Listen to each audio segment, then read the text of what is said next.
제 아내가 조금 된 이야기인데 몇 달 된 것 같아요. 근데 말씀 준비하다 생각났는데 같이 마트를 갔습니다.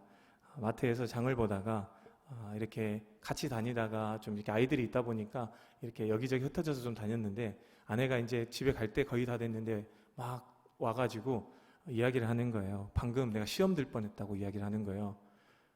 유혹을 받았다고. 무슨 시험인가, 무슨 유혹을 받았나 라고 이렇게 들어보니까 아내가 그러는 겁니다. 이제 가기 전에 지나가다 보니까 닭강정이 있더래요. 닭강정을 먹고 싶어서 이렇게 맛있어 보여가지고 이렇게 양념 닭강정, 후라이드 닭강정을 2개를 들었대요. 근데 거기 사장님이 안 계셨어요. 옆에 있는 직원이 오셔서 계산을 대신 해주겠다고 그래요. 근데 보니까 양념 닭강정은 이렇게 양이 많은데 후라이드는 양이 적어요. 그래서 직원분이 저희 아내를 생각해서 이렇게 인심을 쓰신 것 같아요. 하나 가격이 이 정도인데 그냥 이 가격표 하나만 떼고 2개 합쳐서 드릴게요 라고 하는 거예요. 제 아내가 순간 갈등을 했답니다. 닭강정이 생각보다 비쌌대요. 마트에 있는 닭강정이. 근데 아내가 이내 아니라고 하나씩 그대로 가격표를 붙여달라고 해서 받았다는 겁니다. 그리고 저한테 와서 이야기를 하는 거예요. 방금 시험을 받았다고. 그 직원분이 시험을 한 게 아니라 그 상황이 이 아내에게 시험이 된 것이죠. 그렇지만 갈등이 되었지만 이렇게 호의지만 사장님이 아니잖아요. 사장님이 아닌데 이제 직원분이 이제 호의를 보여주신 건데 그걸 받을 수는 없잖아요. 그렇죠?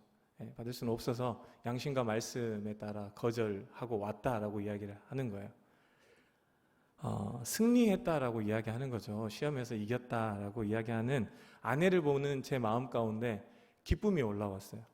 뭔가. 그래서 저는 그 기쁨이 저의 기쁨이 아니라 하나님께서 그 상황 가운데 올바른 선택한 것을 보시고 기뻐하셨다라고 받아들였습니다. 여러분, 말씀을 선택한다라고 하는 것은 하나님을 선택하는 것입니다.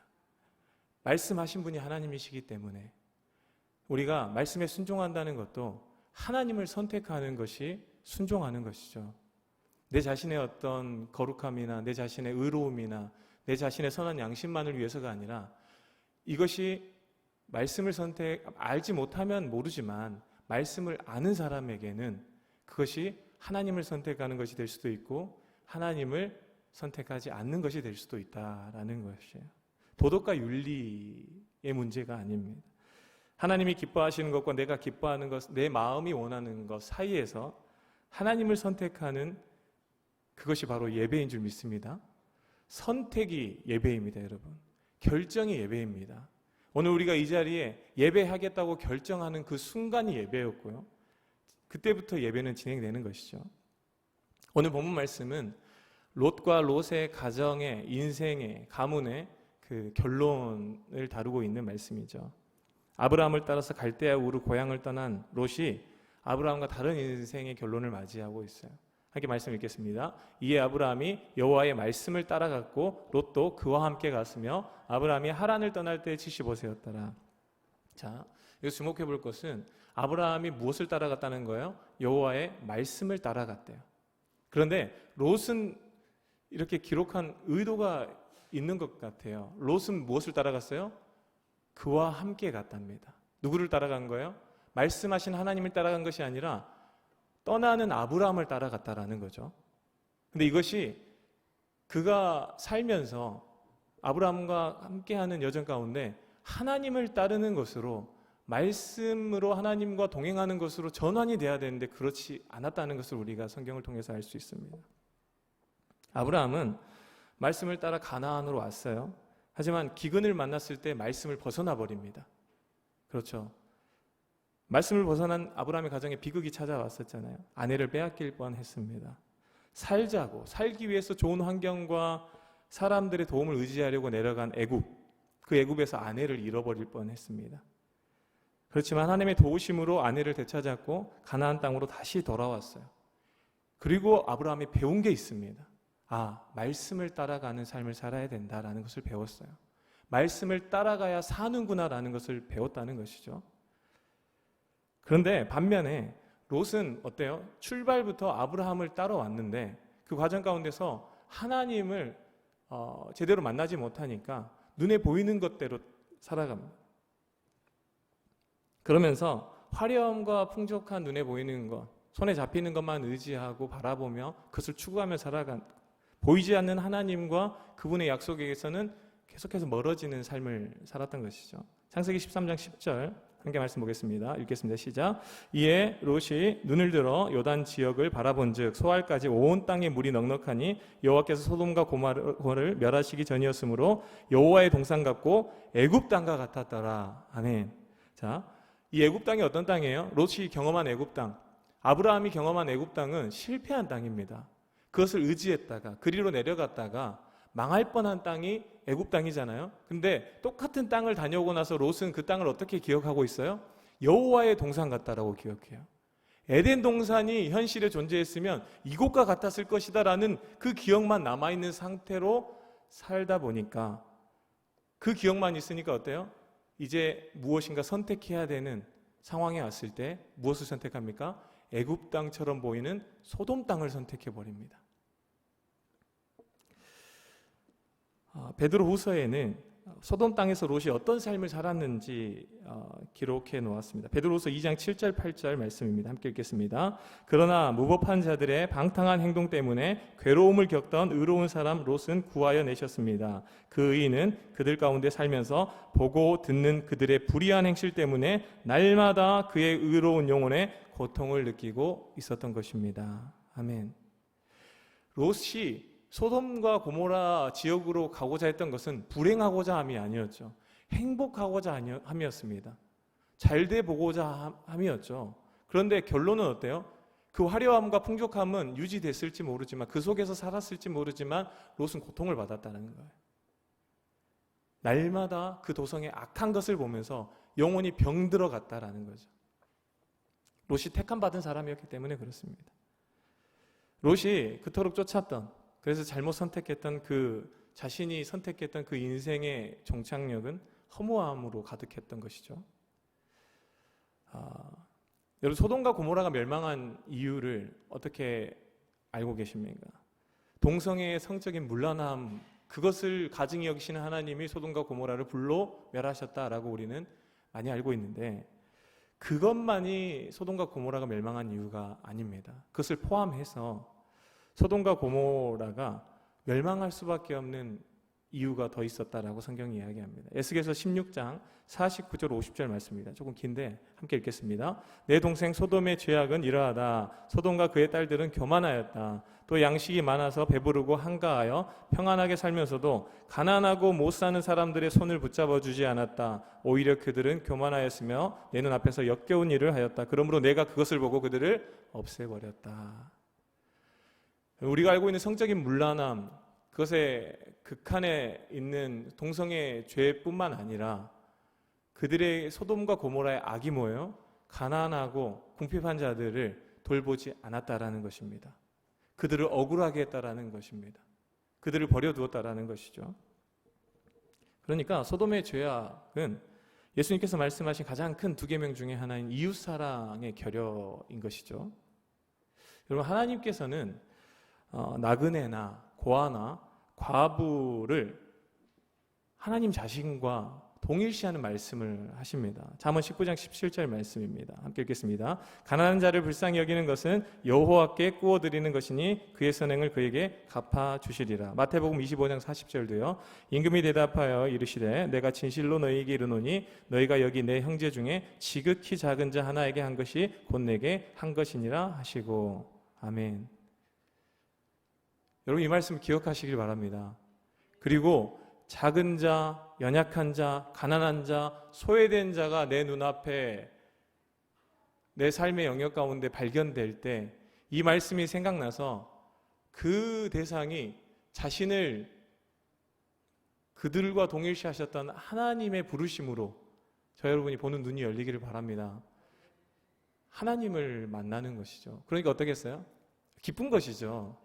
하나님을 섬길 기회잖아요. 기쁘지 않나요? 죄송합니다. 저는 우리 교회에서 이런 말씀을 나누는 게 너무나 편합니다. 왜요? 우리 교회는 하나님의 눈을 가진 교회라는 생각을 너무나 많이 하고 있어요. 작은 자, 가난한 자, 연약한 자, 소외된 자들을 하나님의 눈으로 하나님을 섬기는 것처럼 섬기는 모습이 얼마나 도전이 되는지 모릅니다. 어느 날 저 또 아내 얘기를 하네요. 아내가 제게 이런 말씀이 있다고 보여준 말씀이 있습니다. 저도 그 말씀을 처음 봤어요. 잠언 28장 27절 말씀입니다. 함께 읽겠습니다. 가난한 자를 구제하는 자는 궁핍하지 아니하려니와 못 본 채 하는 자에게는 저주가 그리라. 아멘. 방송준 선생님 계속 띄워주세요. 여러분 똑바로 보십시오. 저는 처음 보고 나서 그 아내와 이 말씀을 가지고 그런 얘기를 했어요. 저 아까 그 말씀은 알거든요. 가난한 자를 불쌍히 여기는 것은 여호와께 구워주는 것이다. 지극히 작은 자에게 내게 한 것이다. 이런 말씀을 잘 아는데 이 말씀은 잘 몰랐거든요. 가난한 자를 못 본 채 하면, 궁핍한 자를 못 본 채 하면 어떤다고요? 저주가 있으리라. 아멘. 가난한 자를 못 본 채 하는 자에게는 저주가 있을 것입니다. 아멘 하십시오. 하나님의 말씀입니다. 예. 아멘 해도 탈이 없어요. 예. 그래서 제가 제 아내랑 그런 얘기를 했어요. 제 아내에게 하나님은 뭐 그런다고 저주까지 하시나? 이런 얘기를 했습니다. 아무리 그래도 좀 못 본 채 할 수도 있지, 좀 안 도와줄 수도 있지, 왜 저주를. 그리고 아내한테 그랬어요. 왜 이 말씀은 자기만 묵상하지 나를 보여줬냐고. 그래서 제가 억울해서 여러분한테도 보여드릴 겁니다. 눈을 씻을 수도 없고 귀를 씻을 수도 없고 들으셨으니까 성령께서 기억나게 하실 줄 믿습니다. 여러분, 가난하고 소외된 이웃을 돌아보지 않은 것, 그래서 소돔과 고모라가 멸망한 이유 중에 하나가 된 것이 바로 이기적인 탐욕의 문제입니다. 탐심의 문제예요, 사실은. 창세기 19장 17절 말씀입니다. 함께 읽겠습니다. 그 사람들이 그들을 밖으로 이끌어낸 후에 이르되 도망하여 생명을 보존하라. 돌아보거나 들에 머물지 말고 산으로 도망하여 멸망함을 면하라. 이게 무슨 말씀입니까? 롯과 그의 가정, 식구들, 사위들은 말을 안 듣습니다. 그냥 그곳이 멸망할 것이라는 말씀을 귀 기울이지 않아요. 그래서 딸들까지 데리고 나가는 가운데 하나님께서 주의하라 라고 말씀하신 말씀이죠. 그런데 롯의 아내가 왜 결국 뒤를 돌아보잖아요. 뒤를 돌아본 이유가 무엇이냐면 그것도 역시 탐욕의 문제가 깊게 그 안에 남아있기 때문이죠. 돌아보거나 들에 머물지 말라는 것은 무엇이냐면 멈추지 말라는 거예요. 거기에 집중하지 말라라는 것입니다. 그런데 어때요? 26절 말씀, 오늘 말씀, 본문 말씀 함께 읽겠습니다. 롯의 아내는 뒤를 돌아보았으므로 소금 기둥이 되었더라. 이 뒤를 돌아보았으므로 라는 의미가 그냥 한번 이렇게 돌아본 것을 이야기하는 것이 아니라고 합니다. 머물러 서서 그것을 계속 응시하고 있는 것을 이야기합니다. 왜 머물러 서서 그것을 계속 그 땅을 바라보고 있었을까요? 미련이 남아서.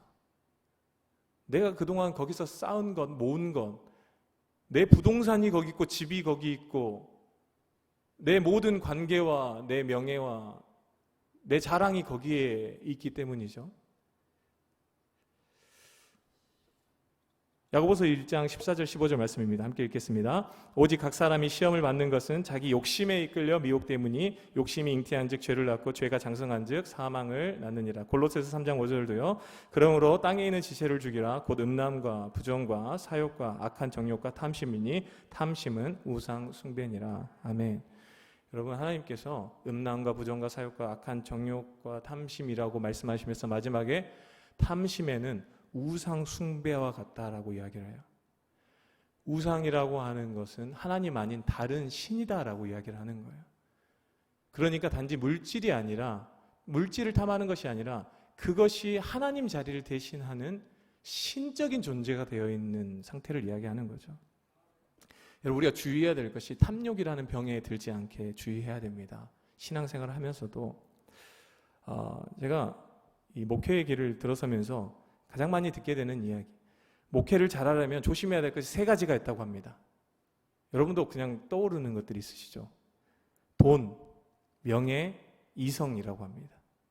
이 3가지에 넘어지지 않으면 목회를 성공했다라고 하지 못할지라도 그래도 잘하는 것이다 라고 이야기를 하는 것이죠. 특별히 목회자분들에게 요구되는 것이 무엇이냐면 이렇게 가면 갈수록 돈 문제가 그렇게 걸린다고 합니다.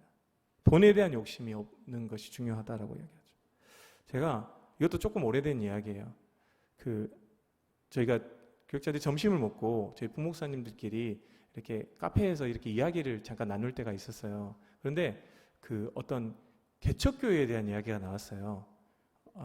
앞으로 혹시 개척을 하게 되면 뭐 그렇게 중요하거나 무거운 이야기 아닙니다. 저희 그렇게 밥 먹고 이야기하는 게 그렇게 뭐 심각한 뭐 신학적인 이야기 뭐 엄청난 결정을 하는 이야기가 아니라 그냥 이야기를 하는 거예요.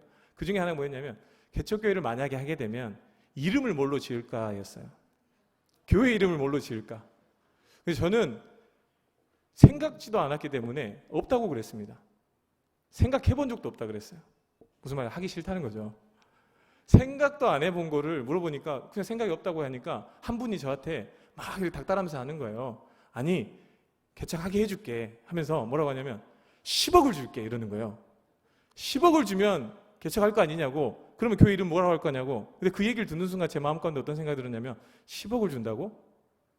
그럼 개척을 안 하지. 목회를 안 하지. 이 생각까지 가는 거예요. 10억을 주는데 왜 내가 목회를 하고 있어요? 그걸 가지고 그냥 쓰면서 살지. 이 생각이 그냥 올라오더라고요. 그냥 이렇게. 그러면 제가 알았습니다. 너무 적은가요? 10억은? 남은 인생을 살기가? 자녀들까지 생각하면? 그렇죠. 근데 저에게는 큰 돈이에요. 그 정도면 제가 목회를 그냥 그렇게 가볍게 말한 거지만 목회를 그만두지는 않을지라도 그 돈이 제게 어떤 돈이 될까요? 그것을 의지하는 돈이 될 거라는 것을 알았어요. 그만큼 하나님을 찾지 않을 거라는 것도 알게 됐습니다.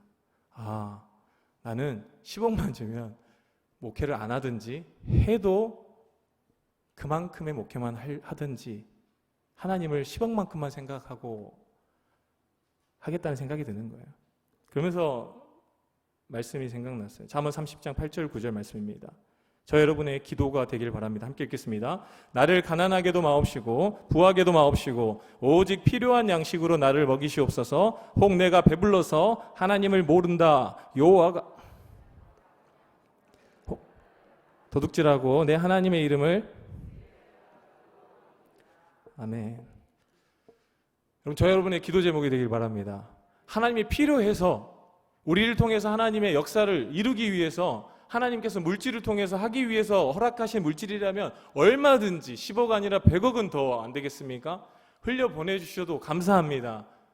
하지만 여러분, 이것이 우상이 되어서 이것이 하나님의 자리로 들어와서 내 인생을 하나님과 동행하는 삶을 망치는 것이 된다면 제 본성은 그렇게 말하지 않지만 하나님과의 관계를 생각하면 그렇지 않았으면 좋겠습니다라는 기도죠.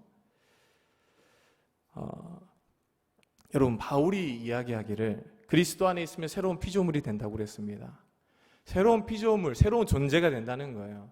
새로운 존재가 가지는 새로운 인격, 새로운 가치관을 이야기합니다.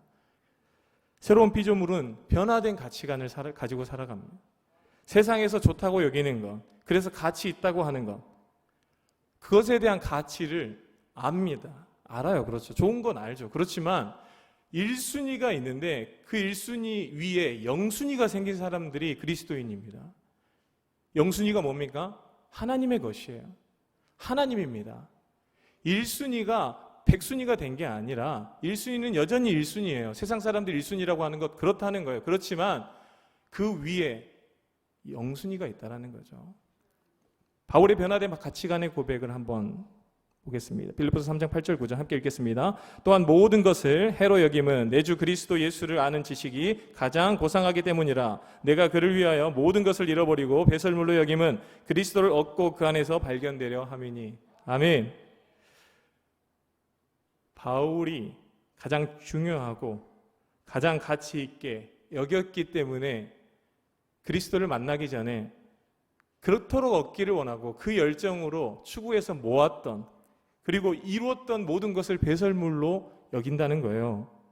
그것이 가치가 없게 됐다는 것이 아닙니다. 그 가치는 고유하지만 더 좋은 복음의 가치를 알게 된 것으로 인해서 상대적으로 그 가치가 이 복음의 가치와 비하면 이 세상에서 추구하는 가치는 배설물과 같다는 거예요. 다른 성경에 보니까 개똥이래요. 어떤 성경에 보면 이것을 개똥에 비유하더라고요. 복음의 가치와 그 세상의 가치. 그 바울이 추구했던 가치가 무엇이라고 고백을 해요? 그리스도를 얻고 그리스도 안에서 발견되려 하며 그리스도를 알기 원한다. 바울이 추구했던 가장 좋은 가치가 뭐예요? 예수 그리스도입니다.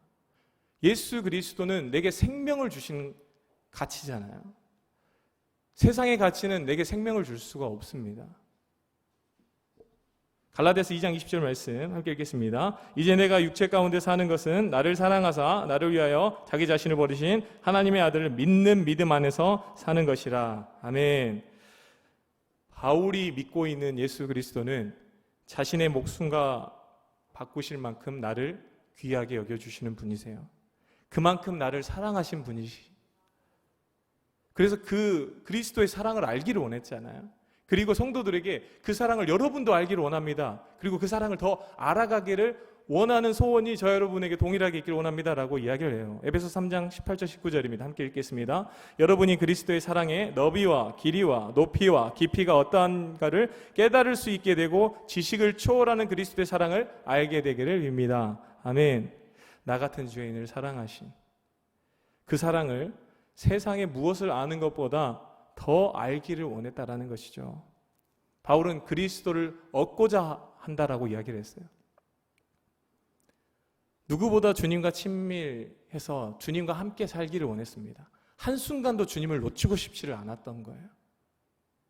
주님과 동행하는 삶을 살기를 원했죠. 그리고 그리스도 안에서 발견되기를 원했다 그랬어요. 무슨 말이냐면 이 사람은 그리스도 안에 있는 사람이다. 이 사람은 그리스도의 사람이라는 거예요. 누구보다 그리스도를 사랑하는 사람이고 그리스도를 따르는 사람이고 그리스도를 닮은 사람이고 그리스도와 함께 사는 사람이다라는 그 인정을 받기를 원했다라는 것이죠. 나를 위해 자신을 내어주신 그분의 생명의 가치, 그분의 가치를 이 세상의 어떤 가치보다 귀하게 여겼다라는 것이죠. 그러니까 주님을 알고 주님을 얻고 주님 안에서 내가 발견되기를 그렇기 위해서 그 전에 추구했던 모든 것들은 다 그것을 위해서 내어놓는다는 거예요. 그것을 위해서 이것을 쓴다라는 것이죠. 여러분, 바울처럼 예수님을 생각하면서 우리가 주님을 아는 일에 우리의 시간과 재정과 마음과 우리들의 힘 그것을 쓸 수 있지 않을까 한번 생각해 보면 좋겠습니다. 말씀을 마치기 전에 그 예수 그리스도의 가치를 깨닫고 살았던 사람이 지은 시 한 편을 소개해드리고자 합니다. 일본의 그 복음의 불모지에 기독교의 역사의 획을 그은 그 우찌무라 간조라는 분의 시인데 예수를 생각하고라는 시입니다. 제가 읽어드리겠습니다. 예수를 생각하고 나는 나의 가난함도 슬프지 않고 남의 부유함도 부럽지 않나니 예수를 생각하고 나는 오직 감사한 마음이 넘칠 따름이라. 예수를 생각하고 나는 몸의 환난도 괴롭지 않고 그 행복도 사모하지 않나니 예수를 생각하고 나는 오직 평강과 만족만 있을 따름이라. 예수를 생각하고 나는 일의 실패에 실망하지 않고 그 성공에 뛰며 기뻐하지 않나니 예수를 생각하고 나는 영원한 승리자이기 때문이라. 아멘. 우리가 예배를 드리는 것 세상 사람들이 볼 때 낭비입니다. 헌금을 드리는 것은 더 큰 낭비입니다. 봉사와 헌신을 하는 것은 더 큰 낭비로 보이죠. 그러나 주님과의 관계 안에서 볼 때 그것은 거룩한 낭비입니다. 왜요? 그것을 내어 드림으로 인해서 그것을 씀으로 인해서 무엇을 얻고자 하며 주님을 얻고자 하는 그 방향성이 있기 때문이죠. 야고보서 4장 8절 말씀입니다. 함께 읽겠습니다. 하나님을 가까이 하라 그리하면 너희를 가까이 하시리라. 아멘. 그리스도를 얻기 위해서 예배를 드리는 것이고요.